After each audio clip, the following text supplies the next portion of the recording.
한 목소리로 고백합니다. 나는 다 알지 못하지만 하나님은 다 아십니다. 한 번 더 고백합니다. 나는 다 알지 못하지만 하나님은 다 아십니다. 하나님은 다 아십니다. 아멘. 2008년도 드라마인데요. 굉장히 엄청난 시청률을 기록한 드라마입니다. 아내의 유혹. 혹시 기억하시는지 모르겠습니다. 여자 주인공이 다른 사람의 모습으로 나타나서 자신의 남편에게 복수하는 그런 내용이에요. 그때 많은 사람들이 했던 말 중에 하나가 야, 점 하나 찍었다고 어떻게 그걸 못 알아보나 이제 그런 이야기. 근데 이게 보고 있는 시청자와 등장인물의 차이 같아요. 이 등장인물들끼리는 알려지면 이것만 딱 알면 쉽게 해결될 그런 정보도 그거 서로 몰라가지고 맨날 힘들어하고 아파하고. 그 예전에 알고 보니까 설교 준비하다 보니까 같은 작가가 썼던데 왔다 장보리에 보면 그런 내용이 있었어요. 자기 딸인데 그걸 못 알아보고 막 괴롭히는 장면이 막 나오고. 시청자는 다 알죠. 근데 당사자는 몰라요. 그것 때문에 막 마음고생하고 그것 때문에 오해하고. 시청자가 그 모습을 보면 이제 막 답답해하죠. 답답하고 다음 주는 알게 될까 그러면서 다음 주 또 보고, 그 또 다음 주에 또 모르니까 또 다음 주 또 보고. 그렇게 시청률은 올라가고 어떻게 해결되나 그거 눈에 불을 켜고 보거든요. 그때 어떤 분들은 그 보면서 훈수를 두는 분도 있어요. 야, 나도 그러면 안 돼. 그 TV 들어가는 줄 알았어요. 야, 네 딸이야 그러고 야, 조금만 기다려, 그 사람 올 거야, 조금만 기다려. 그럼 그때 싹 지나가고 서로 엇갈리고 진실을 알려는 사람을 만나려는데 못 만나고.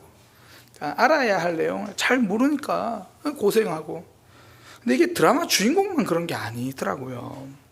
우리 삶도 그래요. 지금 우리가 기도하고 있는 제목 중에 언제 응답되는지만 알아도 이렇게 답답하지는 않을 건데 그런 생각 들잖아요. 근데 하나님은 알고 계시거든요. 근데 지금 우리는 그거 몰라가지고 그거 답답해하고 그러고.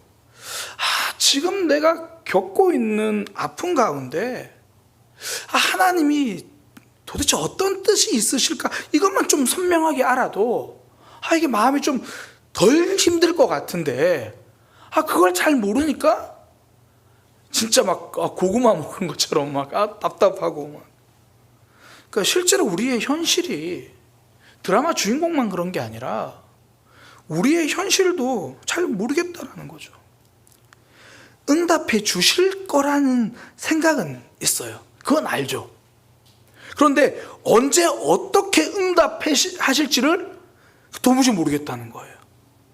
또 그런 거 있잖아요. 그래도 하나님이 이제는 응답하실 것 같아 추측하고 기대하고 있다가도 그게 무너질 때도 있고 그게 안 될 때도 있고. 그러니까 내 삶을 내가 다 모른다는 거예요. 앞서 말씀드린 것처럼 하나님은 아시거든요. 나는 다 몰라도 하나님은 다 아십니다. 전 오늘 말씀을 통해서 그것을 함께 나누려고 해요. 크게 두 가지인데요. 첫 번째는 하나님의 일하심이 그렇다는 거예요. 나는 하나님이 어떻게 일하실지 다 몰라요. 어떨 때는 하나님이 여기서 이런 순종을 요구하신다고? 그런 마음이 들 때가 있거든요. 그러니까 하나님이 이 일을 통해서 어떻게 일하실지 나는 몰라요. 그런데 하나님이 어떻게 일하실지 계획을 가지고 계시죠. 다 아시는 거죠. 두 번째는 우리 각자의 삶이 그래요. 내 삶이 그렇죠. 내 삶이 앞으로 어떻게 될지 나는 몰라요. 지금 나에게 찾아온 이 고난 앞에서 내가 어떻게 될지, 내 삶이 어떤 모양으로 나올지, 이 고난을 내가 과연 극복은 할 수 있을지, 아니면 극복하고 난 다음에 나는 어떻게 되어 있을지 나는 몰라요. 내 삶을 나는 몰라요. 그런데 하나님은 아십니다.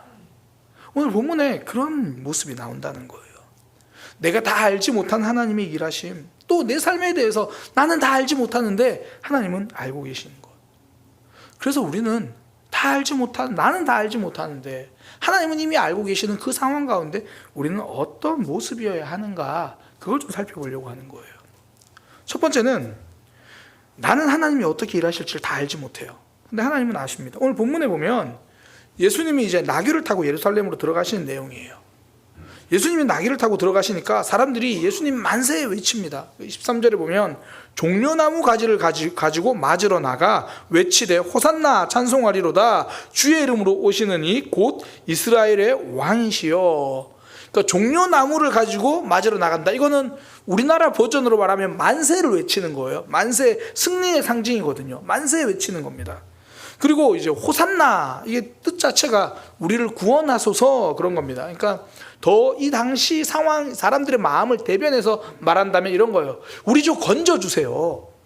우리 좀 여기서 해방시켜주세요. 뭐 이제 그런 의미로 이야기를 하는 거예요.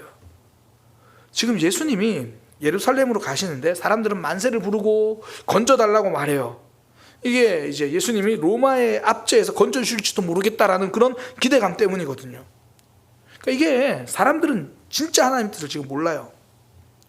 그냥 자신들이 생각하기에 구원해달라고 하는 거예요. 그러니까 자신들이 생각하는 수준에서 이스라엘의 왕이요 뭐 그렇게 생각해요. 그러니까 틀린 마음이거든요. 그런데 한편으로는 이 말은 또 진짜 맞는 말이에요. 그러니까 종려나무 흔들고 예수님께서 죄에서 승리하기 위해서, 최종 승리를 위해서 예루살렘으로 지금 들어가시는 거거든요. 그리고 호산나 우리를 구원하소서, 참된 구원자가 예수님이거든요. 우리 이스라엘의 왕이요, 진짜 예수님이 만왕의 왕이거든요. 그러니까 그들의 의도는 틀렸는데 그들이 하고 있는 행동 하나하나는 또 진짜 맞는 거거든요. 의미 있는 행동.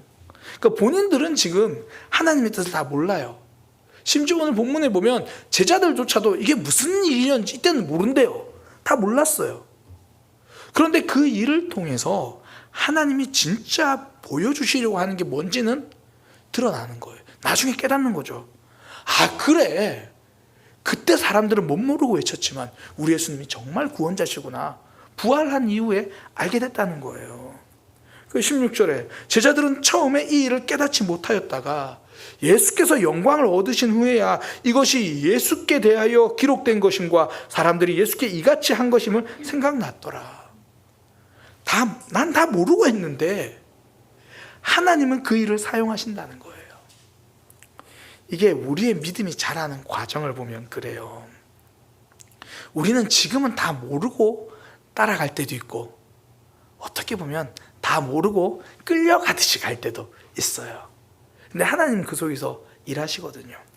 하나님이 아브라함에게 너는 너의 본토 친척 아버지의 집을 떠나서 내가 너에게 지시할 땅으로 가라. 물론 하나님이 약속을 하시죠. 복도 약속하시고 뭐 민족도 약속하시고 뭐 지시할 땅으로 가라니까 땅도 주시겠지. 근데 실상 아브라함의 입장이 돼보자고요. 이거 아무것도 모르고 가는 거예요. 우리도 그렇잖아요. 아마 여기 계신 분들 중에서 하나님이 내 삶을 책임지실 겁니다, 이걸 의심하는 사람은 아무도 없어요. 아브라함처럼 우리 똑같아요. 하나님이 복 주실 거야. 하나님이 최종 승리 주실 거야. 그렇게 믿는데 이거 어떻게 책임져 주실지 잘 모르겠다는 거예요. 하나님이 우리 자녀들의 믿음과 삶을 인도해 주실 거다, 그거 확신하잖아요. 그런데 언제 어떻게 어떤 모양으로 인도해 주실지는 그걸 우리는 잘 모른다는 거예요. 하나님 입장에서는 다 알고 말씀해 주셨지만 지금 아브라함 입장에서는요, 구체적인 게 아무것도 없어요. 그런데 가잖아요. 다 알아서 가는 것이 아니라 하나님이 말씀하시니까 가는 거죠. 내가 하나님의 뜻과 일하심을 다 알고 가는 것이 아닙니다. 하나님이 계획을 하시니까, 하나님이 계획을 가지고 계시니까 가는 거죠. 우리는 다 모르기 때문에 믿음으로 행동하는 거예요. 믿음이 필요한 이유는요, 구체적으로 다 모르기 때문이에요. 하나에서 열까지 다 알았으면 좋겠는데 모르니까 우리의 행동에서 믿음이 요구되어지거든요. 작년에 이제 하나님의 경험하는 삶을 하면서 제가 청년들을 가도 했는데 그때 전사님도 이제 함께 하셨거든요. 그때 전사님이 그 순종 파트에서 고백한 표현이 너무 좋았어요. 이렇게 고백을 하더라고요. 하나님의 경험할 때는 다 평등해져요. 담임 목사나 전도사나 다 하나님 앞에서 얼마나 우리가 각자가 믿음이 없었는지가 다 드러나기 때문에 전사님도 그때 고백한 게, 보이지 않는 것을 믿는 게 순종인데 자꾸 순종하기 위해서 보여달라고 합니다. 그러니까 보이지 않는 것을 믿는 게 순종인데 순종하기 위해서 자꾸 보여달라고 합니다. 그러니까 그게 우리의 모습. 그러니까 어떻게 될지 잘 모르겠으니까 우리는 믿음의 길을 가는 건데, 어쩌면 이거 좀 알면 갈 수 있을 것 같은데 그런다는 거죠. 가끔 이제 후배 사역자들이나 뭐 청년들과 이제 그들의 미래에 대해서 고민하는 이야기들을 할 때가 있어요. 한 번은 이제 어떤 이가 앞으로 이제 길을 고민하면서 자신의 불안감을 솔직하게 이야기를 하더라고요. 그러니까 주변에서는 하는 말이, 주변에서 나에게 다 공부하라고 한다. 나도 공부하면 좋겠다는 생각이 없는 건 아니다. 근데 고민이 뭐냐면, 과연 공부했을 때 내가 원하는 걸 이룰 수 있을까? 그러니까 공부하면 된다는 건 아는데 진짜 내가 공부하면 그게 될까? 합격할까? 공부하면 진짜 내가 또 꾸준히 앉아서 공부할 수 있을까? 그거 잘 모르겠다는 거예요. 그러니까 이게 미래에 대한 부분일 수도 있지만 우리의 삶에서 순종에 대한 부분도 다르지 않은 것 같아요. 하나님이 지금 이걸 순종하라고 말씀하시는데 그건 알겠어요. 이거 순종해야 되겠구나 아는데, 순종하고 나면 그 다음이 어떻게 될지는 모르겠다는 거죠. 진짜 하나님께서 어떻게 이걸 열어가실까? 하나님이 아브라함에게 이제 하갈에게서 태어난 이스마엘 후계자가 아니다라고 말하잖아요. 그 말은 알겠는데, 그러면 진짜 사라에게서 아이가 태어나기나 할까? 그런 생각이 드는 거죠. 그러니까 그 이유는 나는 모르니까. 순종이 어려운 이유가 내가 다 모르기 때문입니다. 그때 성도는요, 하나님의 일하심, 이미 계획하고 계신 그분을 믿고 가는 거예요. 하나님이 이스마엘이 아니라고 하신 이유는 이삭이라고 하는 하나님이 준비하신 이유가 있기 때문입니다. 하나님의 말씀에는 이유가 있습니다. 단지 우리의 눈에는 아직 미래의 일이니까 안 보일 뿐이죠. 그래서 성도는 이거 고백하는 거예요. 하나님이 말씀하시는 이유가 있겠지. 하나님이 부르시는 이유가 있을 것이다. 믿음은 다 알고 동참하는 것이 아닙니다. 하나님이 말씀하시는 이유가 있다는 것을 믿는 거죠. 그 이유가 무엇인지는 목사인 저도 잘 모를 때가 더 많습니다. 그러나 저는 한 가지는 압니다. 하나님이 부르셨으면 이유가 있다라는 거예요. 저는 우리 교회 와서 참 많이 느껴요. 제가 이제 많은 분들에게 제가 개인적으로 우리 교회에 어떻게 오게 됐는지 그런 이야기들을 뭐 개인적인 자리에서 아마 제가 또 설교 때도 제가 했는지는 잘 모르겠어요. 저는 원래 우리 교회 오기 전에 37살 때까지 부사역자 사역을 하고 한 2년 정도, 뭐 이제 38이 돼서 한 2년, 한 3년 정도는 개인적으로 좀 준비를 잘 해서 개척을 해야겠다. 이제 그런 생각, 마흔에는 개척을 해야겠다. 그게 저의 계획이었어요. 근데 어느 날 선배 목사님, 김종성 목사님 전화가 와서 한 교회에 설교를 하고 왔으면 좋겠다. 그러니까 우리의 계획은 전혀 아니었거든요. 근데 그때는 사실 하나님은 이유가 있겠지라 생각은 못했고, 선배 목사님이 가라고 하시면 이유가 있겠지. 근데 제가 와서 지금 8년 동안 사역하면서 깨닫는 거, 하나님이 보내신 이유가 있다라는 걸 아는 거예요. 우리의 삶이 그렇습니다. 우리의 삶, 하나님이 부르시고 하나님이 보내시고 하나님이 말씀하시면 이유가 있는 거죠. 예루살렘에서 예수님께 호산나 만세를 외친 사람들, 이유를 제대로 알고 한 사람은 한 명도 없어요. 그러나 그 모두가 결국은 구원의 예언을 이루는 일에 쓰임받았잖아요. 예수님의 진짜 구원의 길을 고백하는 입술이 되었죠. 다 모르고 하는 아멘이지만 하나님은 크게 쓰십니다. 지난주에 살펴본 마리아의 모습이 그랬잖아요. 마리아가 예수님께 향유를 부을 때 본인은 그 의미까지 알고 한 건 아니에요. 단지 예수님을 사랑하는 마음이 있고 내 손에 들려있는 보물이 있고, 그러니까 이유는 모르고 단지 내 손에 있는 것을 드린 거예요. 그때 내 삶을 하나님이 생각보다 크게 쓰시죠. 예수님께서 말씀하시잖아요. 이 여인이 한 일을 복음이 전하는 곳 어디라도 기념하게 하라. 내 손에 쥐고 있는 것, 그것이 물질이든지 그것이 건강이든지 시간이든지 여유가 있어서 드리는 것이 아니잖아요. 어느 날 내 손에 이게 있다는 게 보였어요. 그리고 말씀이 들렸어요. 또 내게 말씀하시니까 나보고 하라고 하나 보다. 그리고 드렸어요. 그러면서 내 삶과 내 믿음이 자라더라는 거예요. 하나님은 언제나 우리가 순종한 것보다 항상 더 크게 일하십니다. 더 크게 우리 삶을 만들어 가시는 거죠. 그런 대표적인 사람이 구레네 사람 시몬이잖아요. 명절이라서 예루살렘에 명절을 지키러 올라갔어요. 왔는데 누가 십자가를 지고 가니까 사람들은 또 남이 고통받는 거 옆에서 또 잘 구경하더라고요. 본인들은 안 그러신 것 같죠. 교통사고 나면 그거 꼭 차 천천히 가면서 다 보고 가잖아요. 무슨 일일까. 로마 병사들이 막 그렇게 하니까 보고 있는데 갑자기 로마 병사가 부르는 거야. 야, 너! 그래서 고개 돌리니까 너 고개 돌린 너! 야, 고개 돌린 너래. 아니, 너! 그래서 무슨 일인가 했더니 야, 네가 대신 십자가 줘. 야, 무슨 이런 마른 하늘에 날벼락이 어디 있어요. 그러니까 정말 재수없게 걸렸죠. 정말 재수없게. 죄인들이 지고 가야 십자가를 그걸 왜 내가 져야 하나. 로마 군이 무서우니까 졌어요. 근데 그 십자가가 예수님이 지신 십자가예요.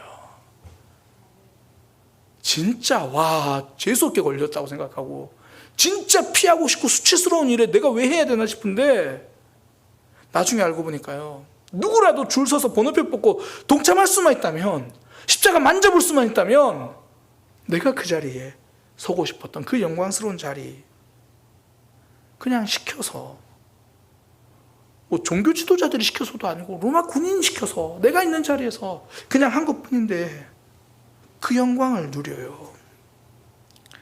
하나님은 항상 우리가 한 순종보다 내 삶을 더 크게 만들어 쓰십니다. 그러니 성도에게는요, 가장 명당이 내가 있는 그 자리예요. 야, 너! 그러면 내가 있는 그 자리에서 누구요? 그래, 너! 이 자리가 명당이고요. 가장 놀라운 축복의 기회는 지금 하나님이 내게 주시는 사명이에요. 지금 내가 있는 자리에서 하나님이 말씀하실 때 어떨 때는 이게 참 상황이랑 잘 안 맞을 때도 있어요. 하나님, 목사님 진짜 지금 내가 얼마나 바쁜데 내 상황도 모르고 내 성격도 모르고 뭐 하는 건가. 근데 하나님이 그 자리에서 부르시면 우리에게 그 상황을 돌파할 수 있는 믿음으로 만들어 주신다는 거죠. 우리의 삶에 새로운 일을 주십니다. 이번에 우리 지금 소그룹 리더가 전부 다 새로 세워졌잖아요. 보면서 하나같이 다들 깨달으실 거예요. 진짜 잘 세워졌다. 옆에서 보는 사람들이 그렇게 생각해요. 당사자들은 그렇지 않거든요. 어떤 분들이 그렇게 고백하는 분들이 있어요. 내가 하나님을 경험한 삶을 안 했어도 진짜 내가 아멘 안 했을 건데, 하나님을 경험한 삶을 하면서 전부 다 이제 하나같이 그 전에 이런 엄청난 일이 나에게 찾아올 줄 모르고 내가 좀 순종해야 되는데 하나님의 말씀에 참 순종하겠습니다. 이젠 참 하나님을 경험한 삶을 하면서 마칠 때 더 순종한 삶이 되겠습니다. 그러고 있었는데 어느 날 담임 목사님께 전화가 왔어요. 내년에 소그룹으로 리더로 섬기셔야죠. 더 순종해야겠다고 이제 불과 얼마 전에 이야기를 했는데, 이게 뭔가 이거 왜 하나 그런 생각이 할 겨를도 없이 그냥 아멘하게 된 거죠. 이제 하나님이 역사하실 거예요. 새로운 일을 만들어 가실 거예요. 저는 우리 사랑의 교회가 처음 세워지면서 지금까지도 그렇게 왔다고 확신합니다. 우리는 다 모르고 시작한 일이에요. 그러나 하나님에겐 이유가 있습니다. 다 몰라서 우리는 순종도 어렵고 아멘도 어려운데요, 하나님 일하시면 우린 다 모르니까. 그러나 내가 있는 자리에서 내게 주신 말씀에 아멘할 때 하나님 우리 인생 새롭게 만들어 가십니다. 더 놀라운 역사가 나타난다라는 거예요. 두 번째, 우리가 하나님의 일하심도 잘 모르지만 내 삶도 내가 다 모르죠. 그런데 하나님은 아시거든요. 지금 죽다가 살아난 게 죽었다가 살아난 나사로가 계속 등장하거든요. 17절 18절입니다. 나사로를 죽음에서 불러내어 죽은 자 가운데서 살리실 때에 함께 있던 무리가 증언한지라. 이에 무리가 예수를 맞음은 이 표적 행하심을 들었음이로라. 그러니까 지금 수많은 사람들이 예루살렘에서 호산나 종려나무 외치는 이유 중에 하나가, 이렇게 많은 사람들이 예수님을 맞이하는 이유 중에 하나가 죽었다 살아난 그 나사로, 그 상황을 봤던 사람들, 그리고 그 소문에 대한 듣고 나서라는 거죠. 그러니까 성경이 그렇게 말해요. 이렇게 많은 사람들이 나온 이유, 나사렛 때문이다. 죽었다가 살아난 그 사건 때문이다. 심지어 바리새인들도 이렇게까지 될지는 몰랐다고 깜짝 놀라죠. 이게 19절입니다. 바리새인들이 서로 말하되 볼지어다 너희 하는 일이 쓸데없다. 보라 온 세상이 그를 따르는도다. 이게 저 사람들 하는 거 다 쓸데없어 그 말이 아니라, 바리새인들이 지금 예수님 죽이려고 하고 막 막으려고 하는데 자기들끼리 하는 거예요. 우리가 지금 뭐 했지? 큰일 났다 이거. 우리가 한 거 아무것도 지금 소용없게 됐다. 뭐 그런 식으로 너무 당황한 거예요. 그런 이야기를 하고 있습니다. 나사로는 자기가 죽었던 경험이에요. 나도 그런 신기한 경험 한번 해보고 싶다. 아니죠. 무덤에서 썩어갔어요. 몸이 무덤에서 썩어가던 일. 나사로에게 어쩌면 다시는 경험하고 싶지 않은 끔찍한 일이죠. 뭐 그의 가족인 마르다와 마리아, 정말 잊고 싶은 일일 거예요. 정말 그런 아픔은 다시 생각하고 싶지 않죠. 그러나 하나님은 그 아픔을 그냥 아픔으로 끝내지 않으신 거죠. 지금 힘든 삶을 지나고 있을 때 내 마음이 썩어가고 있고 정말 내 존재가 흔들리는 아픔을 겪을 때가 있잖아요. 그런데 우리에게는 하나님이 계시거든요. 우리의 아픔과 슬픔, 눈물을 아신 하나님이 이 아픔을 그냥 아픔으로 끝내지 않으신다는 거예요. 왜냐하면 성도의 미래는 내 계획이 아니라 하나님의 약속 가운데 있기 때문입니다. 그러니 이 아픔이 절대 하나님이 그냥 아픔으로 끝내지 않으세요. 1924년에 발표된 현진건의 소설인데요. 운수 좋은 날이라는 소설입니다. 거기 보면 이제 가난한 인력군 김첨지가 나와요. 그러니까 그 당시에 이제 1920년대니까 일제 시대죠. 인력권 사람 이제 태워서 갑니다. 그런데 이제 병든 아내를 집에 두고 인력거를 끌러 이제 그 일을 하러 가는 거예요. 근데 아내가 몸이 너무 아프고 힘도 없고 하니까 부탁을 해요. 오늘은 안 나가면 안 돼요. 오늘은 나와 같이 있어 주세요. 그런데 이제 뭐 먹고 살아야 되니까 일을 하러 나가요. 근데 그날따라 일이 너무 잘 돼요. 말 그대로 운수 되게 좋은 날이에요. 뭐 운수 대통이죠. 그러니까 막 이렇게 갔는데 일이 맞아 떨어지고 저렇게 갔는데 일이 맞아 떨어지고 돈도 엄청 많이 주고, 와 오늘 너무 좋다. 오늘 왜 이렇게 운수가 좋지? 그리고 집에 돌아오니까 아내가 죽어 있어요. 내가 생각하기에 운수 좋은 일인 줄 알았는데 가장 슬픈 날이었어요. 내 계획에는 이대로만 되면 아내와 함께 따뜻한 밥 먹고 설렁탕 한 그릇 먹고 행복할 줄 알았는데 정말 슬픈 날이 되어버렸습니다. 인생은 내 계획으로 사는 것이 아닙니다.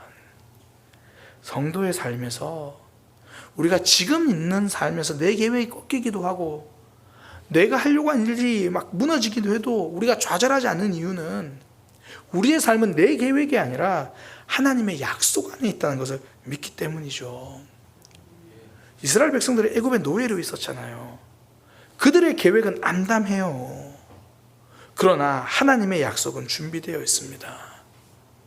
그러니 그들의 그 눈물이 그냥 눈물로 끝나지 않죠.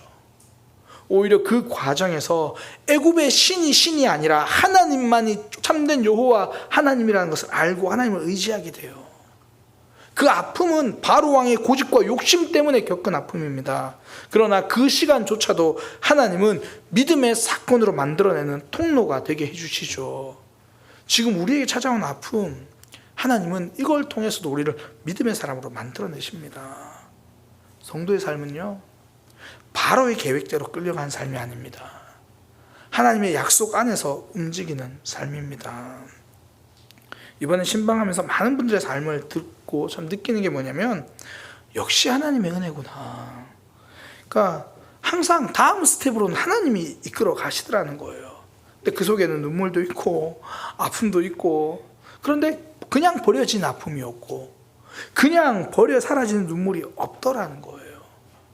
그 아픔이 지나고 나서 믿음이 자라고 그 눈물을 닦고 나니까 하나님과 더 깊어지고, 저는요, 제 삶에 찾아오는 고난이 여전히 싫어요. 만약에 하나님이 너 앞으로 고난을 겪으면 엄청 성장할 텐데 너 어떻게 할래? 그러면 저는 하나님께 당당하게 말할 수 있어요. 하나님, 고난 없이 성장하게 해주세요. 전 당당하게 말할 거예요. 고난은 피하고 싶으면 다 피하고 싶고, 정말 아픔은 피할 수만 있다면 다 피할 거예요. 그런데도 우리는 찾아오는 어려움이 있잖아요. 제가 예전에 한번 설교 때 말씀드렸는데, 모질게 살아서 힘든 게 아니라 착한 나무도 벼락 맞을 수 있습니다. 그러니까 불현듯 찾아오는 감기처럼 삶의 아픔과 고난이 찾아올 때 나는 피하고 싶었는데 찾아오잖아요. 그때 이거 기억하세요. 하나님 이 가운데서 나를 붙들어 주실 거다. 이 고난 통과하면서 나는 더 깊어질 거다. 아픔이 아픔으로 끝나지 않아요. 그래서 저는 그런 생각은 해요. 여전히 고난은 피하고 싶지만 아픔이 찾아오면요, 제가 설교 준비하면서 이렇게 적었어요. 앞으로 나에게 찾아오는 고난은 내가 탈탈 털어먹기로 작정을 하겠다. 거기서 배울 수 있는 건 다 배우고, 거기서 잘할 수 있는 건 다 잘하고, 거기서 하나님을 알아갈 수 있는 만큼 다 알아가겠다. 어차피 하나님이 그걸 지나게 하시니까. 우리에게 찾아온 고난 피할 수 없이 왔다면 탈탈 털어먹고 성장하시기를 소망합니다. 하나님 우리를 그렇게 만들어 주시는 거예요. 그 과정을 통해서 하나님을 알아가죠. 그 과정을 통해서 성장합니다. 그 과정을 통해 성령의 열매를 맺어갑니다. 영화 브루스 올마이티 에반 올마이티에서 신의 역할을 한 모건 프리먼이 이렇게 말합니다.